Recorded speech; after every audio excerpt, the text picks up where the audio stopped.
Thursday, September 22nd, 2016. Pledge allegiance to the flag of the United States of America and to the republic for which it stands, one nation, under God, indivisible, with liberty and justice for all. Second. Mr. Shenigo? Yes. Mr. Monahan? Yes. Mr. Jones? Yes. Okay, Mrs. Dees. I think I distributed this the other week, but gave you the latest sales tax information for the month of, actually the month of June, but collected in September. Numbers weren't that good. Year over year, we were down for the month about 0.5%, and off budget by quite a bit. But overall, you know, we're still up 3.5%, and if I look at the variance concerning the budget, we're only off by a half a percent.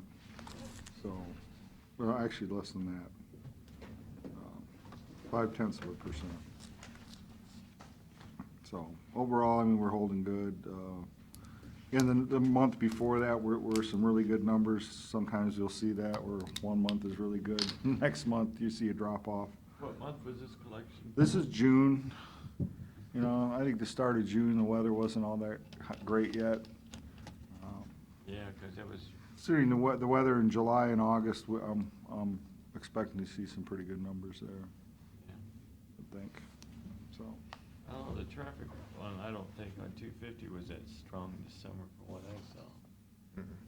Not, especially not during the week. no. So we'll just have to see. So we'll see. Being that the weather was been good most of the summer, you know. Right.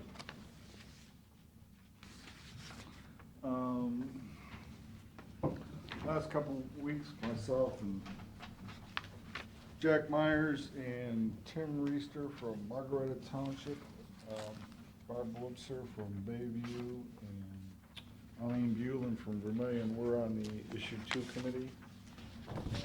We had 9 projects that were submitted. Went through and graded them according to, you know, the scale that the state gives us.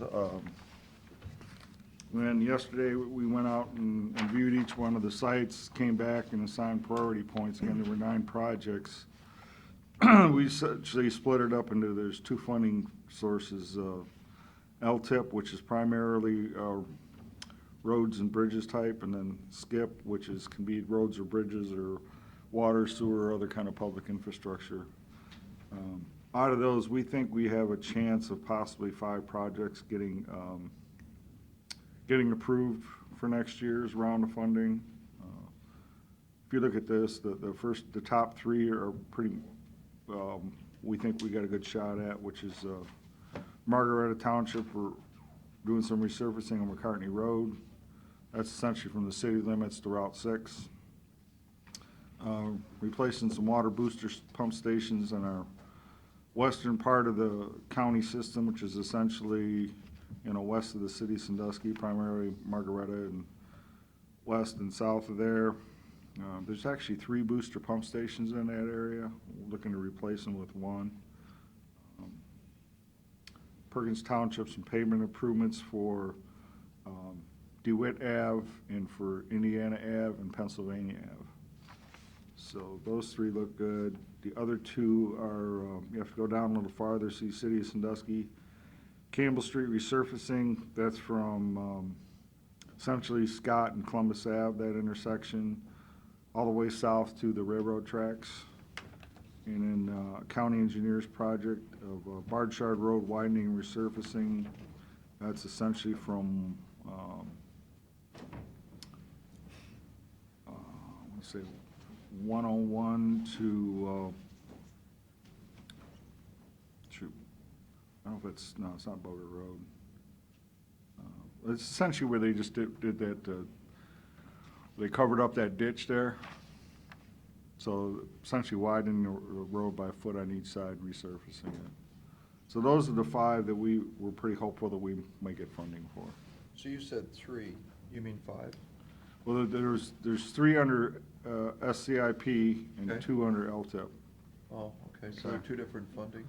Yeah, there's different points thresholds that, you know, your project may get into a chance of being funded, and other ones they're just gonna get thrown out. They don't have enough points to Got get it. seriously looked at. Okay.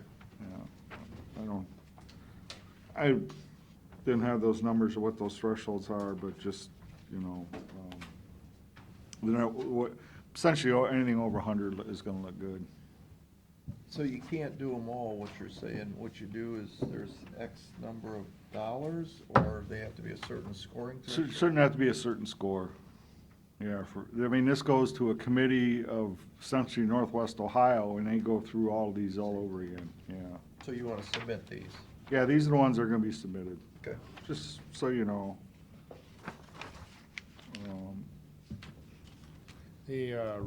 The sidewalk portion of number 9 here with the Erie County Engineer, that's already been done, Well, basically.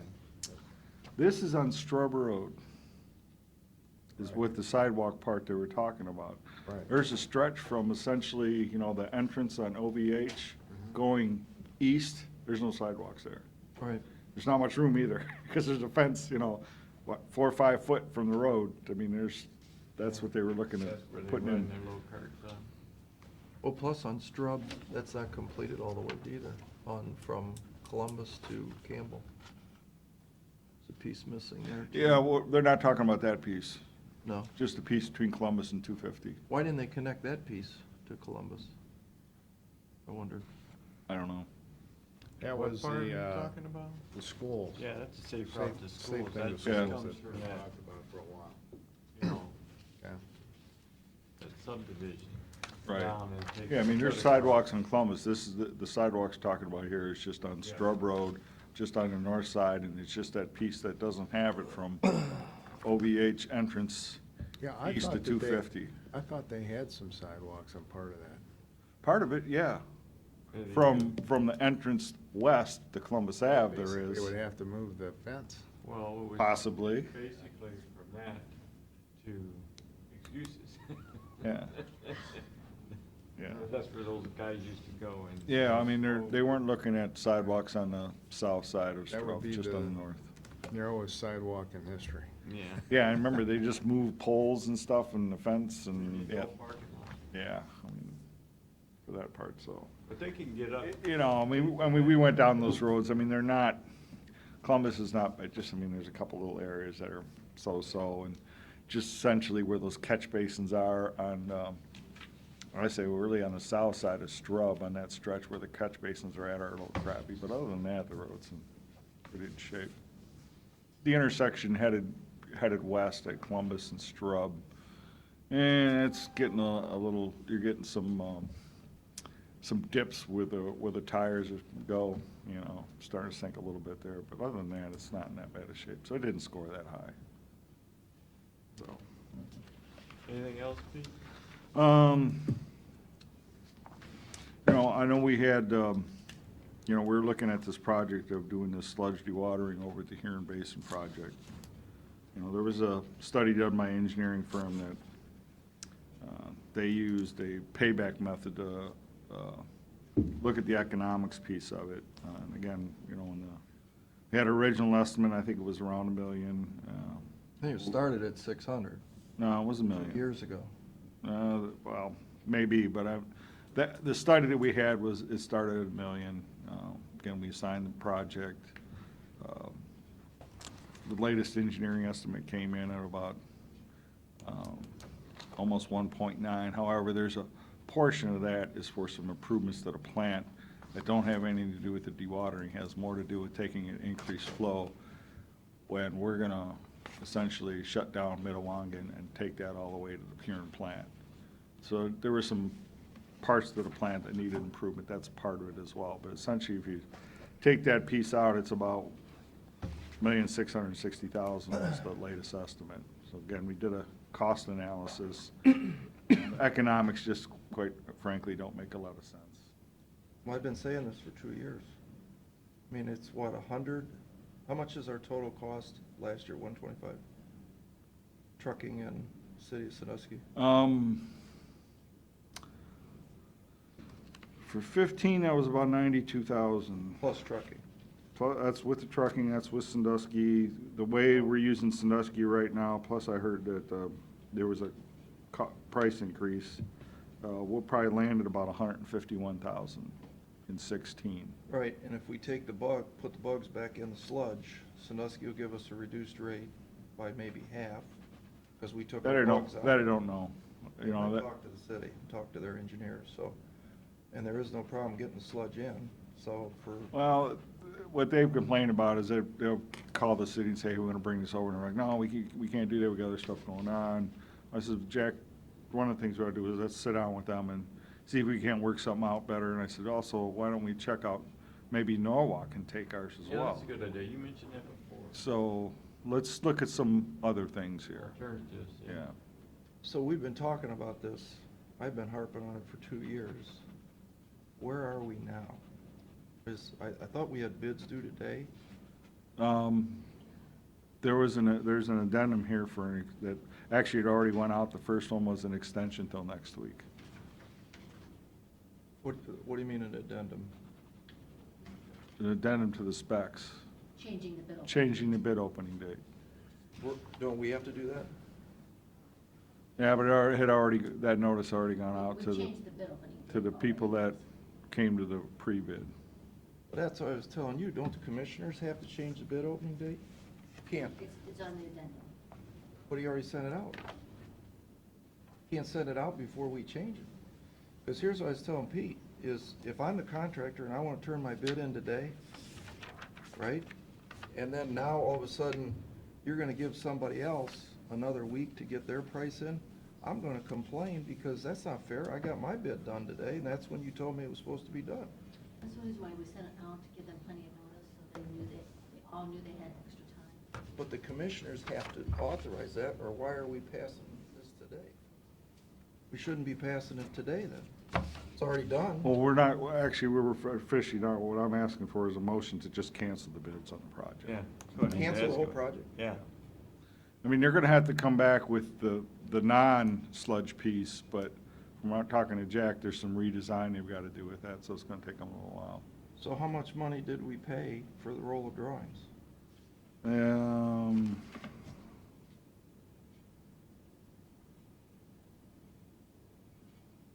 Original was 190,000. We paid that already? Can we cancel that piece, or are we under contract? I mean, we can cancel probably that piece of it. There was an additional 30,000 for these other items not related to sludge. I'll see where it's at. So basically, we paid $190,000 for a roll of drawings we're not gonna build. Not at this time. Not ever. No, unless somebody's got a way better design, it's a heck of a lot cheaper. It also begs the question, if the guy told us it was $1 million, and then he designed it for $1.9 million, No, it's different designers. who gave the $1 million? Burgess and Nyepel. Why didn't we hire them? You gotta go through the process of selecting engineers. You mean who I like the best process? Well, Okay, what else you got, Pete? That's ridiculous. that's all I've got, but again, I think we need to make that motion. Is there a motion to cancel? Gonna make a motion, Bill? Make a motion. Second. You Mr. guys can deal Monahan? with it later. Yes. Mr. Farrell? Yes. Mr. Shenango? Yes. That's all I've got. Okay. Mr. Kraus. Good morning. Welcome. Thank you for having me. Also, we have Eric Dodrow here. He works at our Soil and Water. He's probably more attuned to your presentation. Excellent. I really appreciate the time, and Carolyn, thanks for the help coordinating. You need to get on the computer? Well, I'm on, She'll do it. oh, she takes care of it. Look at that. Modern marvels, right? Yeah. Really appreciate the opportunity to introduce ourselves. I'm here with Roy Kroll, who's our on-site manager, and I'm Eric. I'm the founder and owner of Standing Rush. Hopefully you've had an opportunity to look at. Yes, I've looked through your presentation. Great. The summary here is really intended to synopsize what we've been working on over the last several years, although we've only been working in the field for about the last year and a half. February of 2015, we closed on property south and east of the village of Bayview. And this summary is really intended to give a backdrop of who we are and what we're all about. I try and spell out right away that we are by no means an anti-development organization or a conservation organization. I'm a biologist by training, as is Roy. I was born and raised in Toledo and have spent as much time as I possibly can on a lake shore. Just an avid outdoors person, and was really fortunate to connect with Roy early in my professional career and then reconnect for this project. Roy brings a real wealth of experience. I've included biographies for both of us, so you've got a feel for who we are and where we've come from. But I just thought it made sense to make this introduction now, and I apologize that it's taken us a few months to get to you. The original intent was to come earlier, but to be real honest, with the scope of what we're dealing with, it took some time to get our hands around exactly what our challenges and opportunities are. This summary document that I gave you kind of lays the groundwork, sets the context for why we're so excited about this opportunity. It gives you a feel. The area circled, and it's small for those of you looking at the big screen, but the area circled in the middle is Bayview Point, and the acreage surrounding it includes about 1,200 acres of coastal marsh. We have about 550 of those 1,200 acres in total. You're probably well aware of what a finite resource that is.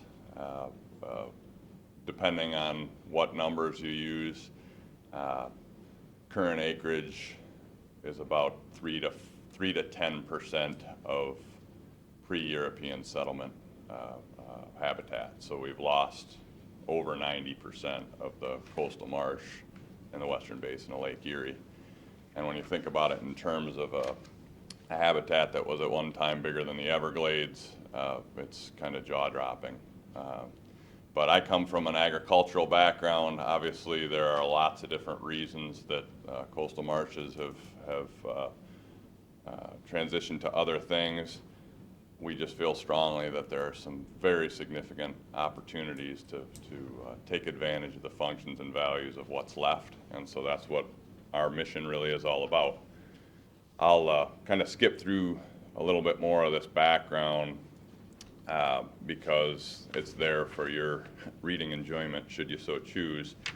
But there really is a pretty strong historical significance, not to mention the recreational heritage. The marsh that we're now managing has been operating loosely as a waterfowl hunting resource for well over 100 years, and that's in large part what's kept it on the map. Starting in about the mid-1980s, a landowner out of Cleveland took ownership of the property, and because of a whole complex set of circumstances, the resources, financial and otherwise, going into the property declined pretty significantly. And so the 600 acres that we're now overseeing had some pretty significant warts and blemishes. This is a resource that has to be pretty actively managed. Water levels dictate what happens within the marsh, and because finances were tight, not a whole lot happened for about 30 years. That really justifies what we're doing. I spelled out kind of our 5 overriding goals, long-term preservation and conservation being mission statement number 1. Management and restoration is our second most important goal within the project. And what does that mean? That means different things to different people. But we're really managing from a holistic perspective. So not just to appease duck hunters, but to kind of support the entire ecosystem that supports clean water, supports a buffer to the lake. And education is also a really important aspect. Roy brings a wealth of experience in that vein as well, but we feel that especially because of where we're located at the intersection of Route 2 and 269, lots of people go over that marsh every day, about 11 million a year, and we feel there's a real opportunity to educate and bring people along as to how important this resource is. The recreational component, though, is obviously still a huge part of the heritage, so it's kind of our fourth bullet. We want to keep hunting, fishing, bird watching, general wildlife viewing a part of this long term. And so I guess when it comes right down to it, for the residents in and around Bayview, they're really not feeling much of a difference other than maybe they're seeing a few things cleaned up that haven't been addressed in a long time. From a practical usage standpoint, there's really no change. We've I think Roy can attest, living in the village, received really positive feedback, not only from the mayor and the council, but from residents, full-time and seasonal. There are a lot of heads nodding in the right direction. They agree to why we're doing what we're doing, and I think there's just a collective relief that this isn't going to become something that is counter to the culture that's been in place for such a long time.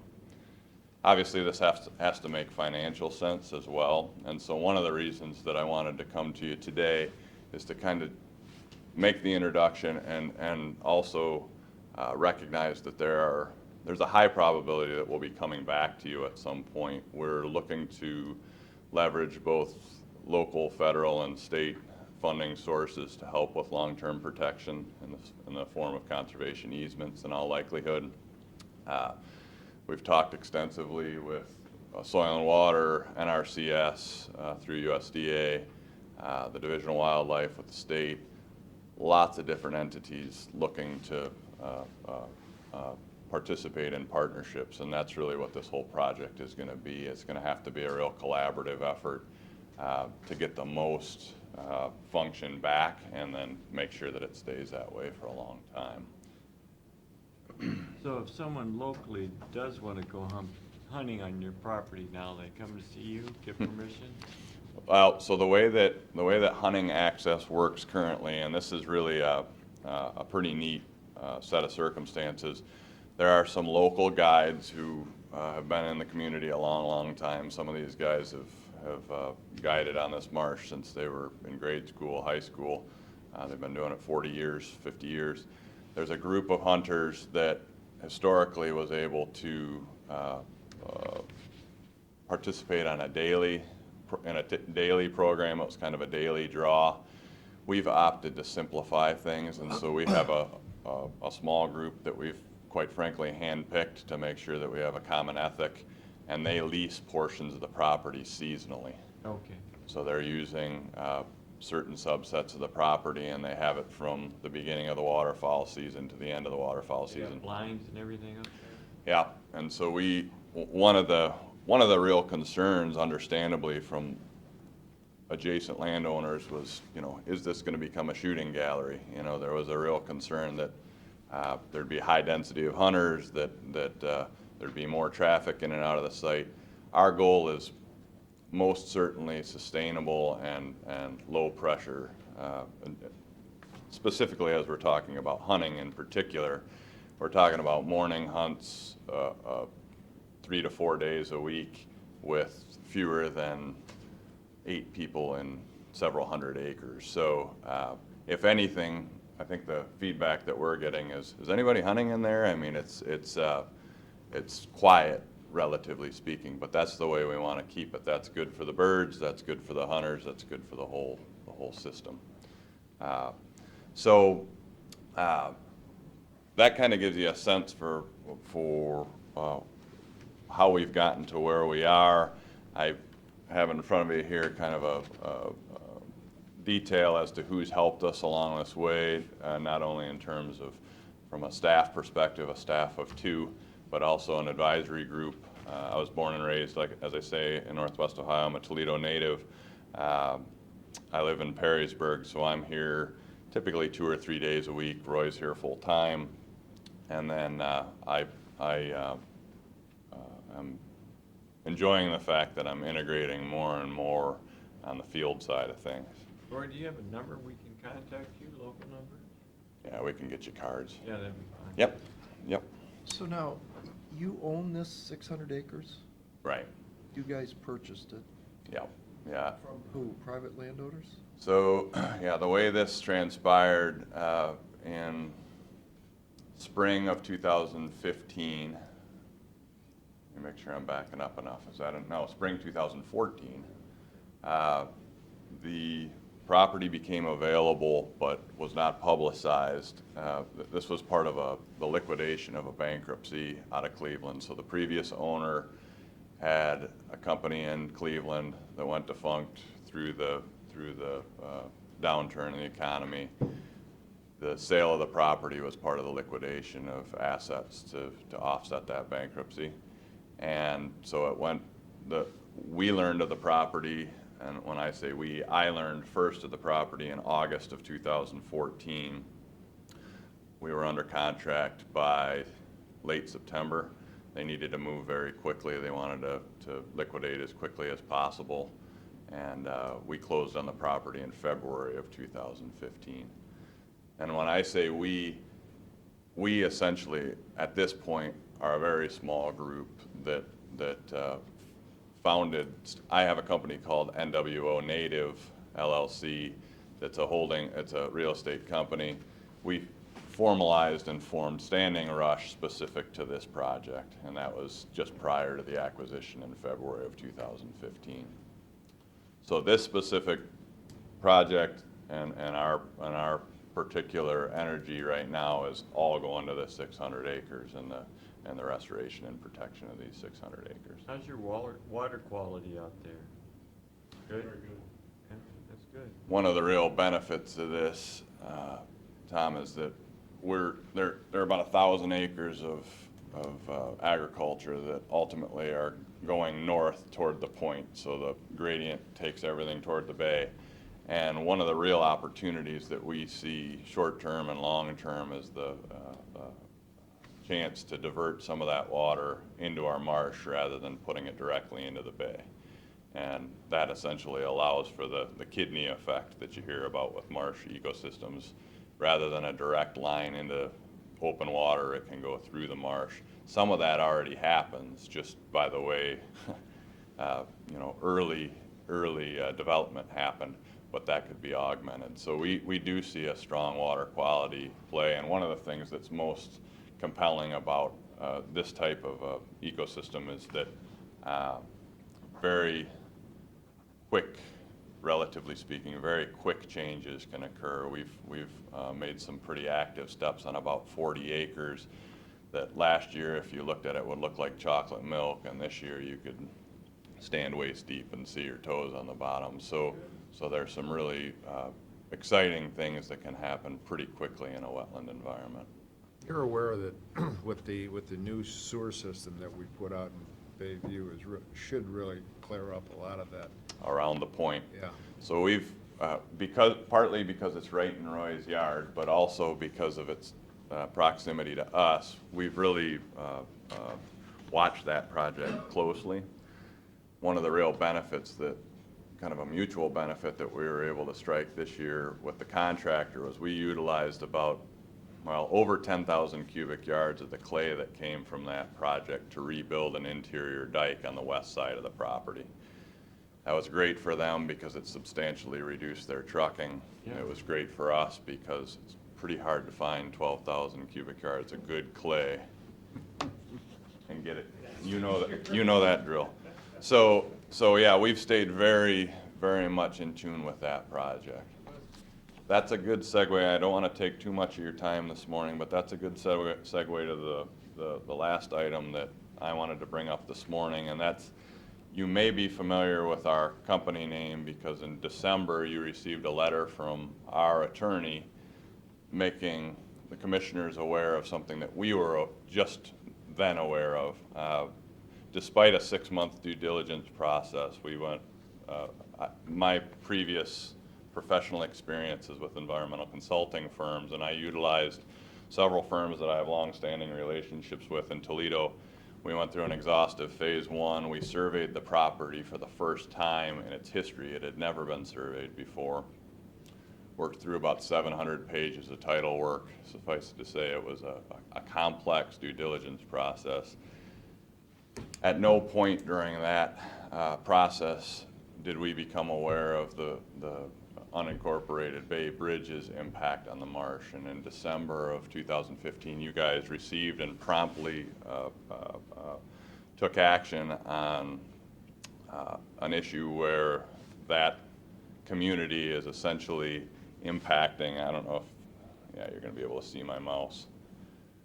Right where my cursor is now, there is an outfall that we have come to learn has been in place for a heck of a long time. Even the health department doesn't know exactly how long it's been there.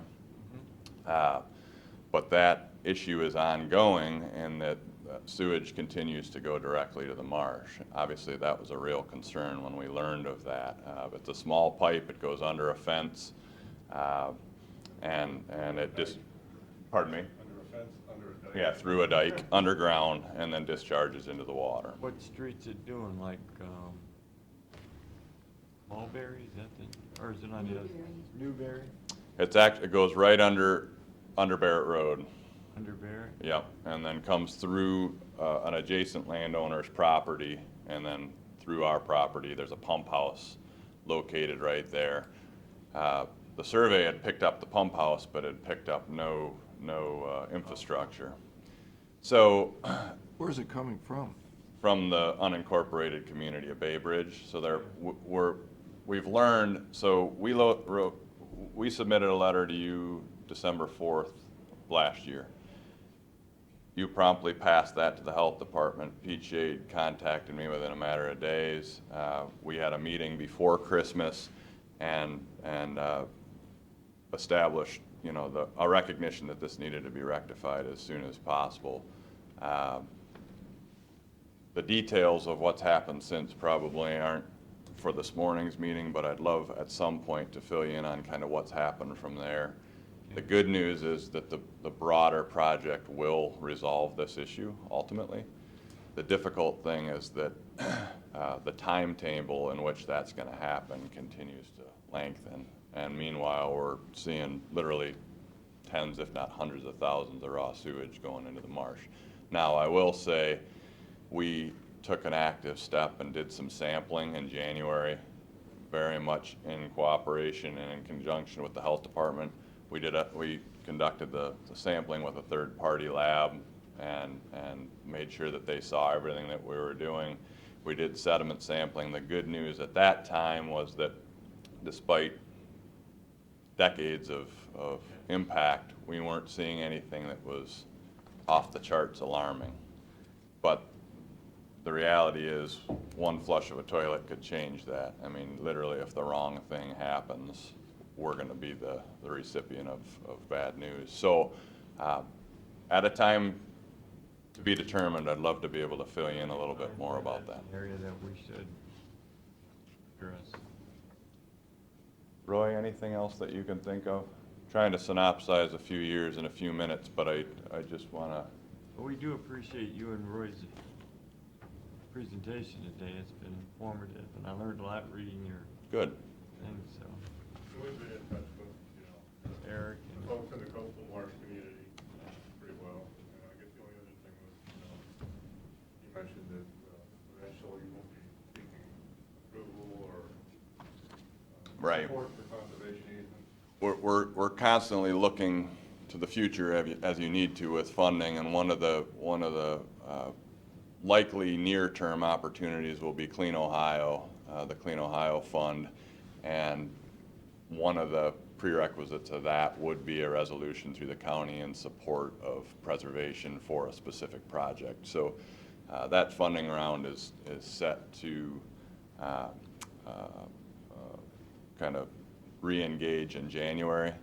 So I guess that's a to-be-continued situation. We need to learn whether that program at this time is the right step, but if it is, I'll be coming back to you to kind of fill you in on those details. That'd be You fine. may want to work with Eric Dodrow, who's our director for the Soil and Water Department. They've been in and talked with us, and they're working with Kevin Kaltenbach, our district conservationist.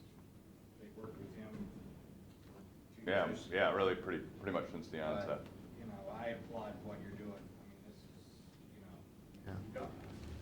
we don't meet many people to buy a swamp to maintain a swamp, okay? This is huge, and the understanding of the importance and the services it provides and everything else is just, it's a win-win, so. Well, there's been a huge push over the past several years, for the clean water. And I'm on the Water Quality Task Force for County Commissioners Association of Ohio. And there's probably another dozen other groups that are also pushing it the same way. And it looks like they're starting to gain some traction, so hopefully this is gonna clean up some of these areas. It's amazing what shutting the water off does. I think probably the best thing that could have happened to the marsh community is having Toledo's water shut off, because it really put this into the public eye, and it became a household conversation. Raise the red flag real quick. Right, exactly. They estimated, from Fort Wayne, Indiana to Toledo, coming down Maumee River, that with all of the manure coming off of the fields and stuff, they estimate there was probably something like 33,000 truckloads of manure that goes in to the Maumee River. Yeah, it's From a lot of E. Fort- coli. from Fort Wayne all the way down. So they're working with the Farm Bureau, and I think they're starting to eliminate some of this stuff. And with the no-till farming that's going on right now, the stuff that's going in there, it doesn't get saturated in the way it used to, or pushed into the soil, Exactly. so. Well, it's great to hear that you guys are up to speed on a lot of what's going on. The last thing that I'll say, and this, we didn't learn of this until after the fact, and it's certainly not why we're doing it, but we have come to find that this may very well be the largest coastal marsh left on Lake Erie that's owned by a single entity. And what that means to me is we've got a real responsibility to do good things with it. Oftentimes you'll have a lot of acreage, but if there are 30 decision makers, it's pretty tough to make a decision. We have an opportunity here to make really marked long-term change, perpetual change, and we can do it now. And so we really feel like the time is right to make those steps, so we're gonna do everything we can to make it happen. Well, I come back from Port Clinton and I go across the bridge. See it and all the come time. down, I look on the right-hand side, that marsh, which is part of That's yours, us. is pristine, and, Yeah. it's nice to keep that clean, so. Okay, Thank you. thank you. Appreciate it. Thank you. Thanks for coming in, Eric. Okay.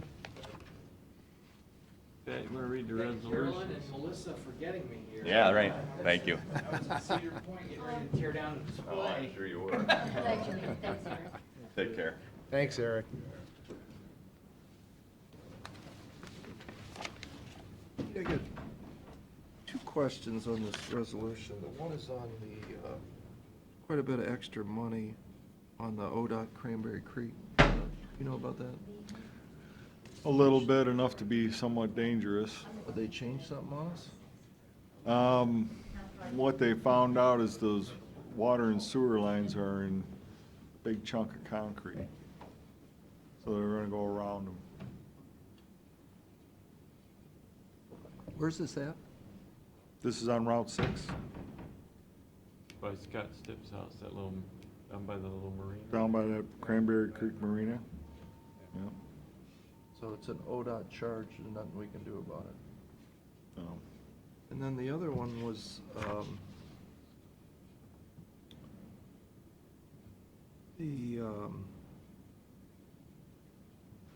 City of Sandusky reimbursement for the wastewater treatment plant. mhm. You've been talking about that, but what is this exactly? That is for, again, we were okay with 2 of the things at the plant. I think it was the new grit tanks and the bar screens. And that's one of those. Okay. So we still haven't come to resolve on all of the other ones? Right, This is just a small piece. you're right. Correct. So resolution authorizing the county auditor to make supplemental appropriation and budget modification. This is on the sewer fund. Second. Mr. Shenigal? Mr. Monahan? Yes. Mr. Farrell? Yes. Resolution authorizing the county auditor to make budget modifications on the water district fund. Second. Mr. Shenigo? Yes. Mr. Monahan? Mr. Farrell? Yes. You have a motion to I got several things. Resolution for then and now. Second. Mr. Shenigo? Yes. Mr. Monahan? Mr. Farrell? Yes. Resolution authorizing the county auditor to make supplemental appropriation to the Erie County Sewer Fund. Second. Mr. Shenigo? Yes. Mr. Monahan? Mr. Farrell? Yes. Resolution authorizing the county auditor to make budget modifications and supplemental appropriations. Second. Mr. Shenigo? Yes. Mr. Monahan? Mr. Farrell? Yes. Resolution for the purpose of declaring certain items surplus in order to be sold. Second. Mr. Shenigo? Yes. Mr. Monahan? Yes. Mr. Farrell? Yes. Resolution authorizing county auditor to make supplemental appropriations to sewer Metawangas. Second. Mr. Shenigo? Yes. Mr. Monahan? Mr. Farrell? Yes. Resolution authorizing county auditor to make a budget modification. This is on Bayview sewers. Second. Mr. Shenigo? Yes. Mr. Monahan? Yes. Mr. Farrell? Yes. Did we get our credits back yet, List? I think there are some in there, but a lot of it's got to do with the paving. That's pretty much what's left. If you agree, please cancel the following meetings, Monday, all meetings in October on Monday, and open the Thursday, October 20th meeting at 10. Second. Mr. Shenigo? Yes. Mr. Monahan? Yep. Mr. Farrell? Yes. Resolution purpose declaring certain items surplus in order to be sold by internet auction. Second. Mr. Shenigo? Yes. Mr. Monahan? Yes. Mr. Farrell? Yes. Resolution authorizing county auditor to make budget modification in landfill. Second. Mr. Shenigo? Yes. Mr. Monahan? Yes. Mr. Farrell? Yes. Motion to award Campbell Street resurfacing to Gherkin paving. Second. Mr. Shenigo? Yes. Mr. Monahan? Yes. Mr. Farrell? Yes. And resolution authorizing county auditor to make supplemental appropriation. Second. Mr. Shenigo? Yes. Mr. Monahan? Yes. Mr. Farrell? Yes. I will say Campbell Street in the city of Sandusky does need repaving and ground down. God, so great, you have to drive down the center of the road. Yeah, the east side of the road is really pretty bad. It is. Yeah. Which road? I mean, Campbell there's some Street. sections that are okay, but there are some sections that are really pretty bad. North of the tracks, basically, Yeah. going into 5 Points. Yeah. Right. There, it's bad. And I need a motion to go into closed session? And we got public comment regarding immediate agenda items. See you next week. Yes, Andy. Closed session regarding labor negotiations. Motion to. Second. Mr. Shenigo? Yes. Mr. Monahan? Yes. Mr. Farrell? Yes. Mr. Shenigo? Yes. Mr. Monahan? Yes. Mr. Farrell? Yes. Motion to adjourn. Glad you have a lot of money, Pat, Shenigo. I don't have any money, Keep Bill. pulling it, man. I mean, you keep telling us. You're the you guy keep- that you says keep you telling us count your about money stuff. in millions. I don't have a pot to piss in or a window to I throw it hear out you. of. In fact, I was coming to you for a loan. I hear you. A guy like you. I need a second on the motion to adjourn. Second. Mr. Shenigo? Yes. Mr. Monahan? Yes. Mr. Farrell? Yes.